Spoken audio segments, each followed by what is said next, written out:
Guys, সেদিন হরিদ্বারের last day ছিল আর আমরা হরিদ্বারকে আর হরিদ্বার রুমকে টাটা করে বেরিয়ে পড়লাম। খুবই খারাপ লাগছিল, জানি না আবার কবে যেতে পারবো। তারপরে আমরা চলে এসেছিলাম স্টেশনে। স্টেশনে সবাই ট্রেনের জন্য ওয়েট করছিলাম। ট্রেনটা ছিল খুবই লেট, আমরা অন্তত 2 ঘন্টা ট্রেনের জন্য ওয়েট করছিলাম। ট্রেন আসার নাম নেই, তাই আমরা ফাজলামো মারছিলাম। আর ট্রেন না লেট হলে আমার একদমই ভালো লাগে না। আর এইদিকে ছিল কাচ্চা বাচ্চারা যে এত দুষ্টুমি করছিল, ওদেরও কি আর ভালো লাগে ট্রেন এত লেট হলে? ওদের এক জায়গায় বসে, আমরাই নিজেরাই এক জায়গায় বসে থাকতে পারছি না, আর ওরা আছে বলে সময়টা আরো তাড়াতাড়ি কাটছিল। স্টেশনের মধ্যেই দৌড়াদৌড়ি শুরু করে দিয়েছে, মনে হচ্ছে ওটা ওদেরই স্টেশন। তারপরে কিছুক্ষণ বসে থাকতে থাকতে স্টেশনটা ক্লিন করতে আসলো, সবাইকে এদিকে উঠিয়ে দিল, তারপরে ক্লিন করে নিল। ঝকঝক তকতক করছে স্টেশনটা।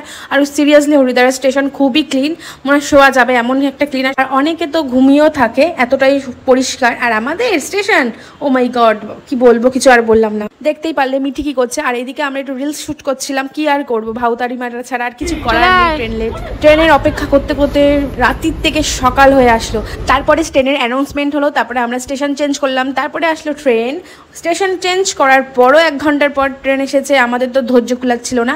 আর দেখো কি সুন্দর ওরা আমাদের হেল্প করছে, ওদের এটা করতে ভালোও লাগছিল। আর আমাদের তো স্ট্যামিনা কমেই যাচ্ছে, মানে আমাদের বলতে গেলে চার্জ কমে গেছে। আর এদের দেখো, এরা তো মানে একদম ফুল চার্জ, সবসময় অ্যাক্টিভ, এদের কোনো অলসতা নেই। আমার খুব ভাল লাগে এই বাচ্চাদের স্ট্যামিনা, যদি 1% আমরাও পেতাম। যাই হোক, এক একটা করে ট্রেন আসছিল, কিন্তু আমাদের ট্রেন আসার নাম নেই, আমরা তো বসেই ছিলাম। আর আমাদের পাশ দিয়ে বন্দে ভারতও একবার চলে গেছিলো, একবার দুবার, সেটা আমি ক্যাপচার করতে পারলাম না।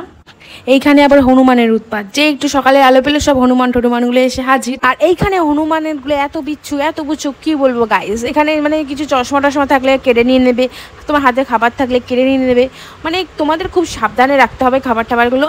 ফাইনালি আমাদের ট্রেন এসেই গেছে, তো আমি ট্রেনে উঠি। তোমাদের ভিডিওটাকে লাইক সাবস্ক্রাইব অবশ্যই করে দিও। Bye bye.